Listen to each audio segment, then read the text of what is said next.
violência que a Andressa relaciona com a nossa...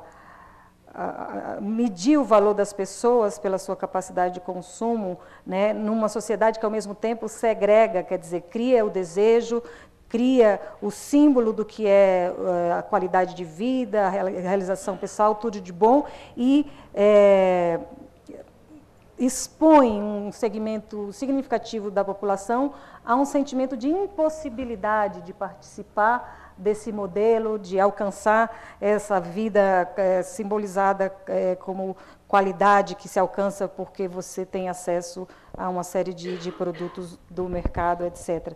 Então, de fato, esse ideal que a propaganda da televisão passa até na propaganda da margarina, quer dizer, é tão massiva a campanha, essa sedução, né, que os mínimos objetos, os mínimos produtos trazem referência a esse bem-estar, a esse tudo de bom que é a família feliz, reunida em torno da mesa, com todos, né, usufruindo do prazer de consumir. Mas, de fato, eu também vejo aí uma violência, né? Essa contradição é uma contradição vivenciada por nós todos, o perverso que é dessa engrenagem consumista e conflitos para aqueles que querem, que estão cegamente envolvidos, seduzidos por essa propaganda, esse convencimento dessa sociedade de consumo e que se veem na impossibilidade de fato, consumir nos padrões idealizados, né, jogados pela propaganda.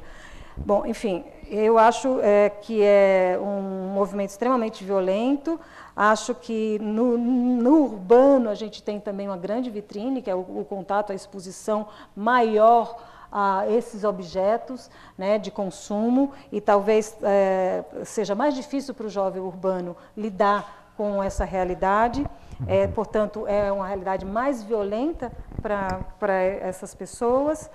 E, enfim, tudo isso, né, o despertar para tudo isso, a contradição, quando surge uma crise como a americana, que joga na pobreza um vasto segmento da classe média que sonhou uma possibilidade de consumo além da sua realidade, se endividou para além da sua realidade, tudo isso deveria servir para nos ensinar, né, das armadilhas desse sistema, que ele não é insustentável apenas porque mobiliza todos os recursos do planeta de forma absurda, mas porque dentro da sua própria lógica, ao impossibilitar a inserção desses indivíduos pelo mundo do trabalho, pela produção, e ao mesmo tempo integrá-los pelo mundo do consumo, né, ou ao inseri-los na produção cada vez mais de forma degradante, no sentido de uma exploração maior desse trabalho, essa contradição que está no próprio sistema se soma à questão ambiental, não é apenas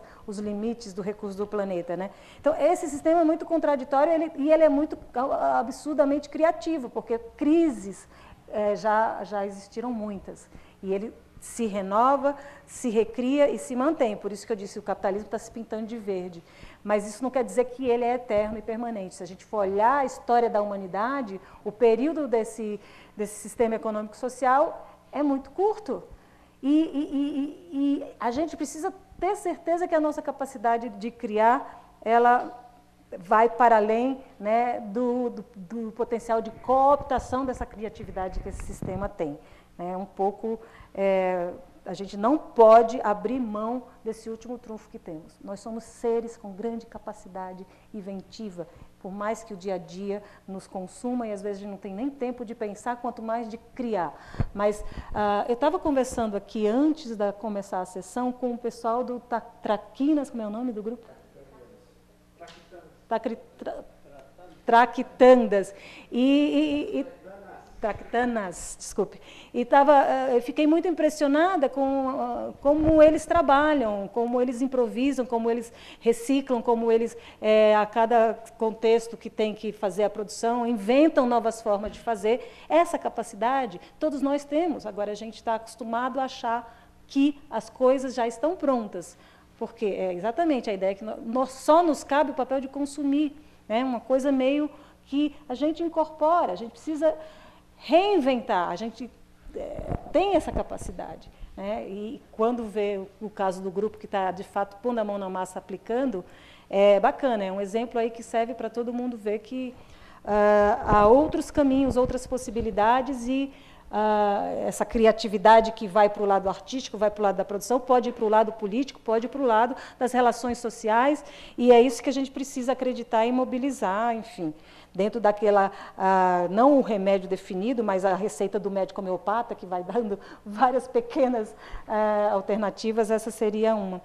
Enfim, aí fica a pergunta da aluna de geografia, porque eu sou professora da Rita, e ela quis saber, no olhar treinado de geógrafa, ela quis saber, bom, falou sobre várias coisas, eu quero saber a produção do espaço nesse contexto, que eu imagino que é o contexto de que eu falei, do neoliberalismo, dessa transição de uma subjetividade movida pelo trabalho para a subjetividade do mercado.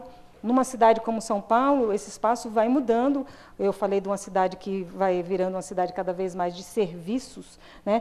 Mas eu abri a conversa dizendo, olha, eu quero falar do espaço, da cidade, mas não apenas do espaço construído, porque eu, até mesmo dentro da nossa área da geografia, eu acho que não dá para abstrair, né, as formas sociais, a ideia de segregação, a ideia de que as pessoas, dependendo da sua renda, vão se posicionar no espaço da cidade, em lugares diferentes, tanto do ponto de vista da distância do seu centro, do acesso a uma série de bens culturais, acesso à disponibilidade de recursos que estão mais condensados num determinado espaço, até mesmo esse movimento, né, de construção do espaço passa também por um sentido de periódica reconstrução da cidade. Porque, por exemplo, o Mauro também me falou do bairro, que a origem do Jardim Miriam tem a ver com uma história de loteamento, mas que a partir dos anos 70 muda muito, vários espaços da cidade são ocupados e a dinâmica do bairro muda, né? Mas essa dinâmica muda em resposta à dinâmica da cidade, aos processos que estavam se dando em outros lugares da cidade. As ocupações não aconteceram nos anos 70 somente aqui no Jardim Miriam, isso é um processo mais amplo, mais geral, isso tem a ver exatamente com os estágios da economia geral brasileira, e especificamente paulistana, com o que estava acontecendo noutras áreas, noutras cidades menos dinâmicas, que resultavam exatamente nessa centralidade reforçada de São Paulo, atraindo esses migrantes, essa população, buscando essa inserção no mercado de trabalho, enfim. Então, para falar da cidade, Rita, para pensar esse espaço, não dá para pensar só na sua face construída, na sua face objetiva, configuração espacial. Tudo isso vem junto.